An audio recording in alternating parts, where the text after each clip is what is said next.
नमस्ते। आज हमारे सामने फणीश्वर नाथ रेणु का एक काफी चर्चित उपन्यास है, पलटू बाबू रोड। इससे जुड़े कुछ दिलचस्प नोट्स और सारांश है हमारे पास। जी हाँ, तो चलिए इन्हीं स्रोतों में जरा गहराई से उतरते हैं और देखते हैं कि ये बैरगाछी कस्बे की कहानी आखिर हमें बताती क्या है। हाँ, और कोशिश रहेगी ये समझने की कि रेणु जी ने समाज की किन सच्चाइयों को यहाँ उकेरा है। हाँ, बिल्कुल। तो कहानी हमें ले चलती है बैरगाछी कस्बे में। इन नोट्स के मुताबिक ये कोई आम गांव या शहर नहीं है। नहीं, बिल्कुल नहीं। ये एक ऐसी जगह है जहाँ शहरी और देहाती जिंदगी की उलझनें वो एक साथ नजर आती हैं। अच्छा। जैसे कि राजनीति, व्यापार, यहाँ तक कि न्याय व्यवस्था भी सब एक अजीब से ताने बाने में गुथे हुए हैं। हाँ, और ये माहौल ही कह सकते हैं कहानी का कैनवास बनता है। सूत्र बताते हैं कि ये कस्बा एक तरह का संक्रमण क्षेत्र है।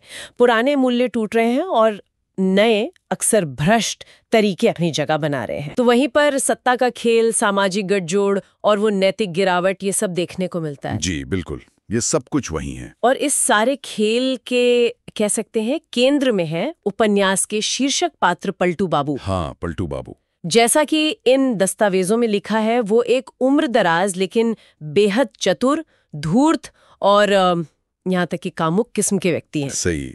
ऐसा लगता है मानो पूरा कस्बा उन्हीं के इशारों पर नाचता है। नेता हों, ठेकेदार, व्यापारी या वकील, सब सलाह मशवरे के लिए उन्हीं के पास।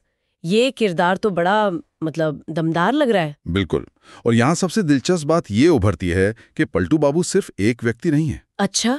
वो उस पूरी व्यवस्था का प्रतीक बन जाते हैं, जहाँ ताकत और असर वो कुछ गिने चुने हाथों में सिमट जाता है। हाँ, ये बात तो है। उपन्यास ये दिखाता है कि कैसे एक अकेले व्यक्ति का चरित्र, उसकी महत्वाकांक्षा है, वो पूरे कस्बे के सामाजिक और राजनीतिक ताने बाने पर हावी हो सकती हैं।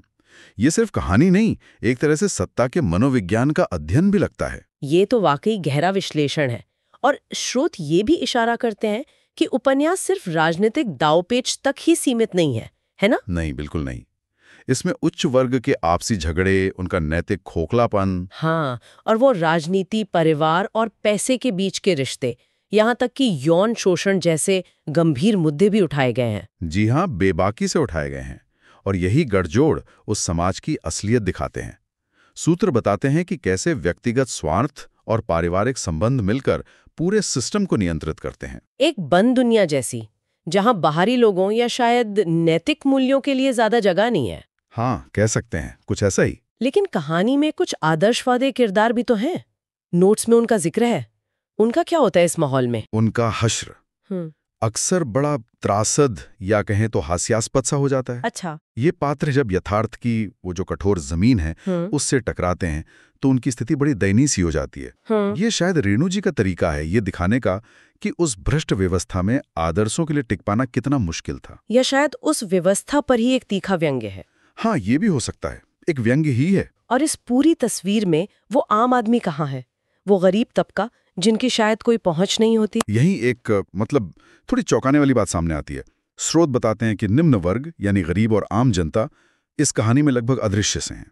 अदृश्य मतलब? एक जगह लिखा है कि वे छीट पटा कर रह जाते हैं। मतलब कि वे हाशिए पर ही संघर्ष करते रह जाते हैं। उनकी जरूरतों या आवाज पर कोई खास ध्यान नहीं दिया जाता। तो उनका ना होना भी कहानी का एक अहम पहलू बन जाता है, ये दिखाने के लिए कि सत्ता के इस खेल में आम आदमी की जगह कहाँ है। बिल्कुल, ये अपने आप में एक टिप्पणी है। ये तो सोचने वाली बात है। अच्छा, रेणु जी की भाषा शैली के बारे में भी कुछ बताया गया है। कहा गया है कि वो सहज है, प्रभावपूर्ण है और गहरे अर्थ वाली है। हाँ, भाषा तो उनकी खासियत है ही। सरल शब्दों में भी सामाजिक आलोचना और व्यंग्य छिपा है, ऐसा लगता है। जी, वैसे तो रेणु जी अपनी आंचलिकता के लिए जाने जाते हैं।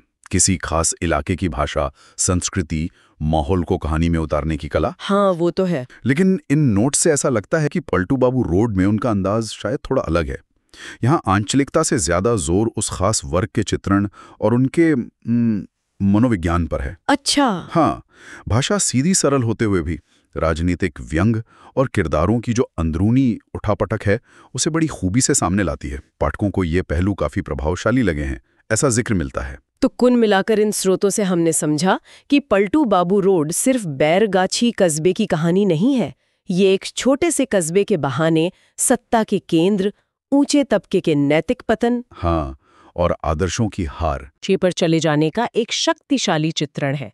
और पलटू बाबू का किरदार वो इन सब प्रवृत्तियों का प्रतीक बनकर उभरता है। बिल्कुल सही समझा। और इस पूरी चर्चा के बाद मेरे मन में एक सवाल आता है जो शायद सोचने लायक है। क्या?